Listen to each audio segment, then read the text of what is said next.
नहीं एबे जहाँ जना पड़ी इमिडिएटली ब्लड सुगर बहुत हाई अच्छी तो ताको कंट्रोल करने तो चेष्टा चली तो अन्य इन्वेस्टिगेशन यथा कार्डियोलॉजी इन्वेस्टिगेशन करिया पड़िबो जनरल बॉडी जहाँ जहाँ प्लान असुविधा रही सब करिया पड़िबो बर्तमान आईसीयू रे से अच्छंती तेणु आमर गोटे कमिटी कराई कार्डियोलॉजी एंडोक्राइनोलॉजी मेडिसिन डॉक्टर को नहीं तो विल कंटिन्यूअसली टेक केयर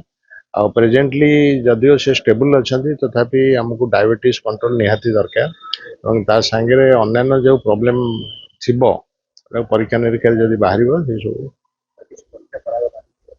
बर्तमान पठाई सकाल सकाल मॉर्निंग रू सब पठाई आ बर्तमान जना पड़ी सुगर बहुत हाई अच्छी तीन जन को आम तीन डिपार्टमेंट तीन जन डॉक्टर को देखू मेनली मेडिसिन कार्डियोलॉजी और एंडोक्राइनोलॉजी अधिक दरकार पड़े आम अधिक डिपार्टमेंट डॉक्टर को एंगेज कर स्टेबल अच्छा स्टेबल अच्छा किंतु आमको केयर ना पड़े।